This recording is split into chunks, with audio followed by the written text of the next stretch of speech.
Hello friends, welcome to my YouTube channel. दोस्तों, स्वागत है आपका अपने यूट्यूब चैनल पर।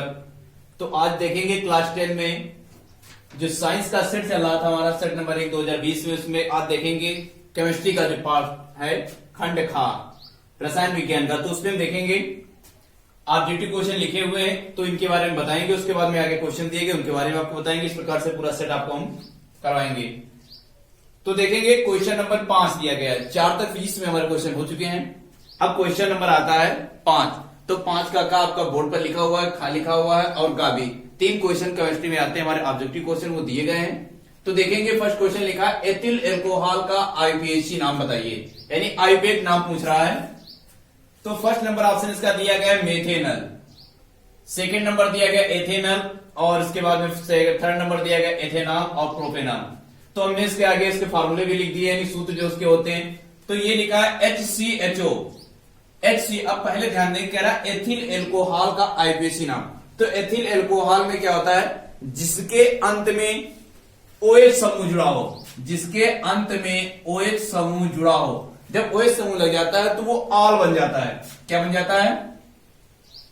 आल बन जाता है। और हमें लास्ट में OH समूह लाना, अगर जिस यौगिक में अगर हमारे पास जो आईपीएसी नाम दिए गए उनमें अगर हमारे पास दिया गया आल शब्द आता है अर्थात OH जुड़ा हुआ होता है, तो वो हमारा आईपीएसी नाम हो जाए। लेकिन उसके पहले देखते हैं क्या है लिखा है मेथेनल। तो मेथेनल क्या होता है, जिसमें एक सी आती है। मेथेनल क्या होता है, जिसमें एक सी आती है। पहले देखिए एथिल अल्कोहल। एथिल अल्कोहल का सूत्र होता है C2H5OH, ये फॉर्मूला होता है। तो अब कैसे होगा, देखो उसमें लिखा है एथिल एल्कोहल आईपीएक नाम पूछ रहा है। जब ये इसका सूत्र होता है, हमें पता है C2H5OH होता है एल्कोहल का, यानी एथिल अल्कोहल का। इसी प्रकार से मेथिल को अगर लिखा होता है हमारे पास C, इसमें लिखा था C2H5OH, ये हमारा क्या हो गया, एथिल अल्कोहल। इसी प्रकार मेथिल अल्कोहल होता है, लेकिन हमें पूछ रहा है एथिल अल्कोहल का आईपीएसी नाम। तो एथिल अल्कोहल का आईपीएसी नाम क्या हो जाएगा, मेथेनल दिया गया, अर्थात इसमें CHO लगा, HCHO लगा है, तो ये हमारा हो जाएगा फॉर्मेल्डिहाइड। इसका नाम क्या हो जाएगा, फॉर्मेल्डिहाइड। उसके बाद में लिखा एथेनल, इसमें भी लिखा है HO CHO जुड़ा हुआ है, तो ये भी नहीं हो सकता है, तो इस पर भी क्रॉस लगा देंगे, इस पर भी क्रॉस लगा देंगे। उसके बाद आता है प्रोपेनॉल। प्रोपेनॉल में क्या लिखा है C3H8, क्योंकि हमारे पास होता है C, तो ये होता है अगर एक सी आता है तो मेथ, अगर 2 सी आता है तो एथ, अगर 3 सी आता है तो प्रोप, अगर 4 सी आता है तो ब्यूट, अगर 5 सी आता है तो क्या हो जाएगा, पेंट हो जाएगा। अगर 6 आता है तो हेक्स हो जाता है। तो ये हमें पता हुआ है। 1 सी तो मेथ हो गया, 2 सी तो एथ हो गया। अब एथेनल लगा होता है, एल समूह जुड़ा होता है, अर्थात एल में क्या होता है, CHO जो समूह जुड़ा होता है। उसके बाद में आता है एथेनॉल। एथेनॉल में क्या होता है, C2H5OH। तो इसको छोड़ देंगे, इसके पहले हम लास्ट नंबर देखेंगे प्रोपेनॉल। प्रोपेनॉल का फॉर्मूला होता है C3H7OH होता है, अर्थात इसको लिख सकते हैं CH3CH2 और क्या हो जाएगा, OH। तो ये भी हमारा नहीं होगा। अब नंबर आता है थर्ड वाला, जो ऑब्जेक्टिव हमारा सही है, एथेनॉल। एथिल एल्कोहल का आईपीएसी नाम एथेनॉल होता है, अर्थात C2H5OH का आईपीएसी नाम क्या हो जाएगा, एथेनॉल हो जाएगा। तो इस प्रकार से तीसरा ऑब्जेक्ट आपका क्लियर है। उसके बाद में नंबर अगला दिया गया है खा। क्षारीय विलयन का पीएच मान है 0 है, 7 है, 7 से कम है, 7 से अधिक है। तो इस क्वेश्चन को इधर देख लेते हैं। क्वेश्चन उधर ध्यान देंगे और यहां पर सोल्यूशन का देखेंगे। इस क्वेश्चन का सोल्यूशन आपको यहां पर हम बता रहे हैं। लिखा हुआ क्षारीय विलयन। तो सबसे पहले हम जानते हैं कि ये क्षारीय विलयन कैसे पहचानेंगे। तो इसमें 3 पॉइंट हमने आपको पढ़ाए। एक पॉइंट आता उदासीन, उदासीन। दूसरा एक होता है अम्लीय, और एक होता है क्षारीय। तो उदासीन क्या होता है, जब 7 होता है, बराबर 7 अगर आता है तो उदासीन है। अगर 7 से कम है, 7 से कम तो अम्लीय है, और अगर 7 से अधिक है तो क्या हो जाएगा, क्षारीय। तो अब आप लोग जान चुके होंगे कि कौन सा ऑब्जेक्ट इसमें सही होगा। आपने पढ़ा है कि उदासीन अगर है तो 7 के बराबर का, 7 बराबर 7 है तो उदासीन, अगर 7 से कम है तो अम्लीय है, और अगर 7 से अधिक है तो वो क्या हो जाएगा, क्षारीय होगा। ठीक है। तो इसमें हमारे पास शून्य भी नहीं होगा, 7 भी नहीं होगा, 7 से कम भी नहीं होगा, तो लास्ट ऑप्शन जो बचा हुआ वो हमारा क्या हो जाएगा, 7 से अधिक, क्योंकि क्षारीय हमारा राइट हैंड साइड में है, 7 से अधिक है, तो यह ऑब्जेक्ट हमारा सही हो जाएगा। चलिए अगला क्वेश्चन देखते हैं। श्याम श्वेत फोटोग्राफी में प्रयुक्त होती है, तो श्याम श्वेत फोटोग्राफी में क्या प्रयुक्त होता है, आपने पढ़ा होगा चैप्टर में, AgCl जो होता है सिल्वर क्लोराइड, सिल्वर क्लोराइड, इसको छोड़ देते हैं, आगे देखते हैं PbNO3 का होट रहता है, लिखा है Pb हमारा लेड होता है, लेड नाइट्रेट हो जाएगा, तो ये भी ऑप्शन नहीं होगा। FeSO फेरस सल्फेट भी नहीं होता है, कैल्शियम SO3 दिया गया है, तो कैल्शियम SO3, यहां पर SO3 CO3 है, कैल्शियम कार्बोनेट, तो कैल्शियम कार्बोनेट हो जाएगा चूना पत्थर, चूना पत्थर सीधी बात है कैमरे में कहीं पर नहीं हो सकता है, फेरस सल्फेट भी नहीं हो सकता है, लेड नाइट्रेट भी नहीं हो सकता, तो लास्ट का ऑप्शन जो फर्स्ट नंबर ऑप्शन है वो हमारा है AgCl, अर्थात सिल्वर क्लोराइड की जिसमें परत लगी होती है, तो इस प्रकार से हमारा क्या हो जाएगा AgCl। क्योंकि समय कम है इसलिए इसको एक्सप्लेन नहीं करेंगे, नहीं तो जो श्वेत प्रकाश की फोटोग्राफी जो कैमरा होता है उसमें हमारे पास सिल्वर क्लोराइड की पतली परत लगी होती है। आपने लेसन अगर पढ़ा होगा चैप्टर तो उसके बारे में आपको बताया गया होगा। चलिए, तो इसका फर्स्ट ऑप्शन सही है, तो पहले वाले का तीसरा, दूसरे वाले का चौथा और तीसरे वाले का पहला ऑप्शन सही है आपका। क्वेश्चन नंबर 6 देखते, लिखा जिंक धातु के कार्बन ऐसे धातु निष्कर्षण का रासायनिक समीकरण देते हुए वर्णन कीजिए। क्योंकि वीडियो को ज्यादा लंबा ना होने के लिए हमने सॉल्यूशन को नोट कर रखा है।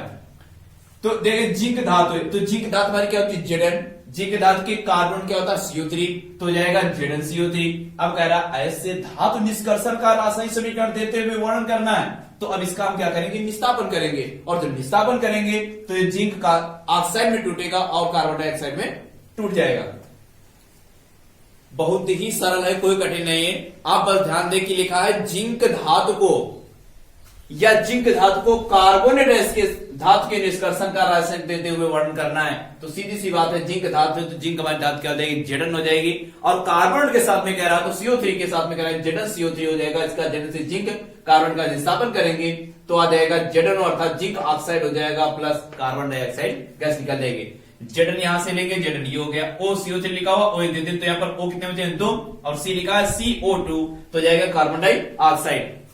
तो इसको हिंदी में भी लिखना, क्योंकि वर्णन करने की बात कर रहा है, तो जो वर्णन करने की बात कर रहा है तो लिखेंगे इसी से बनाना है, जिंक कार्बोनेट अयस्क, ये हमारा अयस्क है, जिंक कार्बोनेट अयस्क का या को वायु की अनुपस्थिति में, यहां पर वायु की अनुपस्थिति, वायु है नहीं, वायु के अनुपस्थिति में जिंक कार्बोनेट अयस्क को गर्म किया जाता है, जिंक कार्बोनेट अयस्क को गर्म किया जाता था, डेल्टा का निशान जो बनता है वो गर्म करने का होता है, गर्म किया जाता है तो जिंक ऑक्साइड और CO2 अर्थात कार्बन डाइऑक्साइड गैस प्राप्त होती है, और यह प्रक्रिया निस्तापन कहते हैं। अब ध्यान रखेंगे आप, अगर आपसे निस्तापन की डेफिनेशन पूछी जाती है, परिभाषा पूछी जाती है, तो आप वहीं से इस वाले डेफिनेशन को उठाकर वहां पर लिख देंगे, निस्तापन भी हमारा हो जाएगा।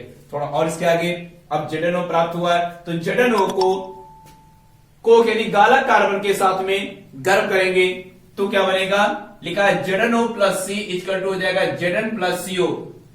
अब बन जाएगा जिंक, यानी कि जो कार्बन से जिंक हमारा धातु निकल जाएगी, और CO हमारा क्या होता है, कार्बन मोनोऑक्साइड होता है। क्या होता है, कार्बन मोनोऑक्साइड, नाम ध्यान रखेंगे, कार्बन मोनोऑक्साइड। ध्यान से समझिएगा, लिखा हुआ है प्राप्त जिंक ऑक्साइड को गालक कार्बन के साथ क्रिया करते हैं तो जिंक और कार्बन मोनोऑक्साइड बनता है, या कह सकते हैं प्राप्त होता है।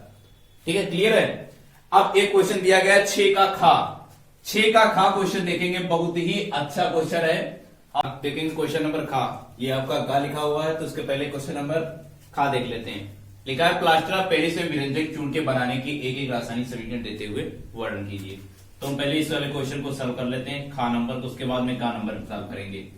तो लिखा है प्लास्टर ऑफ पेरिस, तो प्लास्टर ऑफ पेरिस क्या होता है, पीओपी, जो घरों की दीवारों पर प्लास्टर होने के बाद में जो ऊपर से लगाया जाता है सफेद पदार्थ लगता है, तो वो क्या होता है, पीओपी होता है, उसे बोलते हैं प्लास्टर ऑफ पेरिस। तो प्लास्टर ऑफ पेरिस अर्थात ये होता है पीओपी, पीओपी। तो पीओपी कह रहा है कि पीओपी बनाने की रासायनिक समीकरण दीजिए।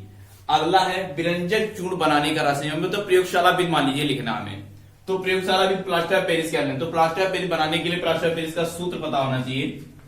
तो इस सूत्र होता है CA, SO4 CaSO4 dot half H2O, ये होता है CaSO4 dot half H2O, POP का सूत्र होता है। अब हम इसे बनाएंगे, तो बनाने के लिए हमें किससे बनाना होगा? तो हम बनाएंगे जो जिप्सम से बनाएंगे। बनाने कई विधियां हैं, लेकिन हम जिप्सम के अकॉर्डिंग बनाएंगे क्योंकि जिप्सम की विधि जो हमें सरल है। तो CaSO4, तो जिप्सम का फार्मूला क्या होता है ये पता करना जरूरी है। तो जिप्सम का फार्मूला हम आपको ट्रिक बताते हैं कैसे आपको जिप्सम का फार्मूला, इसी फार्मूले से आपको जिप्सम का फार्मूला मिल जाएगा। CaSO4 डॉट हाफ H2O दिया गया है, तो जो 1/2 दिया गया इसको हम पलट दें तो आ जाएगा 2/1, और हर में 1 का महत्व नहीं होता है, ठीक है। तो हर में 1 यानी 1 का महत्व नहीं होता, तो 2 ऊपर हो जाएगा, तो 1 को यहां से हटा देंगे तो आ जाएगा 2H2O, अर्थात ये जिप्सम का फार्मूला हो जाएगा। लिखेंगे CaSO4 डॉट 1/2 था, 2/1 हो जाएगा, अर्थात 2H2O, तो ये हो गया जिप्सम का। अब जिप्सम के बनाएंगे CaSO4 dot half H2O, Ca लिखा हुआ है, Ca लिख दिया गया, SO4 CaSO4 पूरा लिख दिया गया यहां से। यहां पर 2H2 है, जैसे ये दिया गया है, कोई कॉलम है, इस कॉलम के 4 भाग हैं, तो 4 में ये 1 भाग आपका कंप्लीट है, 1/2 H2O, ये हो जाएगा 1/2 H2O, ये भी हो जाएगा 1/2 H2O, और ये भी हो जाएगा 1/2 H2O। तो यहां पर 1 भाग दे दिया गया, तो भाग कितने बचे? 1 2 3, और नीचे क्या हो जाएगा, कितने टोटल भाग कितने में करने कितने हैं? 2 भाग, इन 2 पानी है तो जाएगा 3/2, तो यहां पर क्या हो जाएगा, लिखेंगे प्लस में 3, जहां पर 1/2 लिखा तो क्या हो जाएगा 3/2 यानी 3/2 H2O। जब इनको जोड़ेंगे आप देख लो, 3/2 प्लस 1/2 प्लस 3/2 को जोड़ेंगे तो एलसीएम कितना मिलता है? 2, 3 और 1 कितना आ जाएगा? 4, 2 1 कम 2, तो 2 आ जाएगा, अर्थात 2H2 हो जाएगा। तो इस प्रकार से 2H2 मिल जाएगा, बैलेंस हो गई क्रिया हमारी। ये पानी हो गया, ये जिप्सम हो गया, और ये हमारा हो गया पीओपी। तो अब आगे सेकंड नंबर दिया गया विरंजक चूर्ण बनाने की प्रयोगशाला में। तो विरंजक चूर्ण देखते हैं, तो विरंजक चूर्ण में इसके नाम लिख लेंगे सभी। ये जिप्सम हो गया, और ये पीओपी हो गया, ये पानी हो गया। उसके बाद में सेकंड नंबर दिया गया है विरंजक चूर्ण। तो विरंजक चूर्ण का फार्मूला क्या होता है? CaOCl2, ये विरंजक चूर्ण होता है। तो विरंजक चूर्ण बनाने के लिए क्या करेंगे हम? CaOH यानी कैल्शियम हाइड्रोक्साइड के साथ में क्लोरीन की क्रिया कराएंगे, CaOH का होल ट्वाइस प्लस Cl2, इसके साथ क्रिया कराएंगे। तो Ca हमारा लिखा, Ca लिखा, यहां पर OH का होल ट्वाइस है, OH का होल ट्वाइस मतलब होता है 2O और 2H, क्लियर है। तो यहां पर जब Ca निकाल दिया गया, यहां से A को लेंगे, यहां से A को लेंगे तो यह 2 हट जाए, तो यहां पर क्या बचेगा? 1 बचेगा, 1 यहां पर चला गया, 1 यहां बच गया, तो क्या हो जाएगा? CaO। अब यहां पर Cl2 दिया गया, तो Cl2 CaOCl2 हो जाएगा, विरंजक चूर्ण का फार्मूला हो जाएगा। अब उसके बाद में क्या दिया गया? यहां बच क्या रहा? 2H बच रहा है और 1O बच रहा है, तो हो जाएगा H2O। क्या हो जाएगा? H2O। तो ये हो जाएगा विरंजक चूर्ण, ये हो गया हमारा कैल्शियम हाइड्रोक्साइड, कैल्शियम हाइड्रोक्साइड, और ये क्लोरीन, और ये हो गया विरंजक चूर्ण,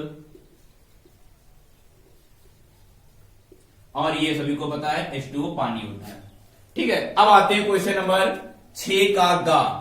लिखा हुआ मिसेल की अवधारणा के आधार पर साबुन की सफाई प्रक्रिया को समझाइए। कह रहा मिसेल की अवधारणा के आधार पर जो साबुन की यानी सफाई की आधार पर साबुन सफाई की क्रिया को समझना है। तो उसमें क्या है देखेंगे,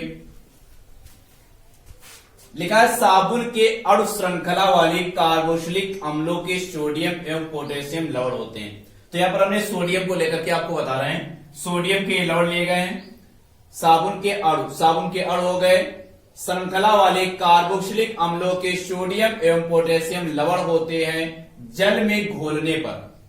क्या कर रहा है? जब इनको जल में घोलेंगे, जल में घोलने पर कार्बोक्सिलेट आयन का ध्रुवीय सिरा Na+ जो दिया गया है, ध्रुवीय सिरा जल स्नेही मतलब जल की ओर आकर्षित होता है जब अध्रुवीय सिरा केंद्र की ओर एकत्रित होकर एक संरचना का निर्माण करता है। जो स्ट्रक्चर बना हुआ है एक संरचना का निर्माण करता है जिसे मिश्रण कहते हैं और पानी में झाग बनने लगता है। जो पानी में ऊपर जैसे साबुन को घोलते हैं या मान लें निरमा पाउडर जो डाल देते हैं पानी में, जिनके बाद में इसको जब मिलाते हैं, मिलाने के बाद झाग बनना शुरू होता है। तो वही है, कह रहा था पानी में झाग बनने लगता है, अर्थात जो बनता है इसी को क्या कहते हैं, मिश्रण कहते हैं। तो इस प्रकार से क्वेश्चन नंबर 6 हो गया। इसके बाद में क्वेश्चन नंबर आता है 7।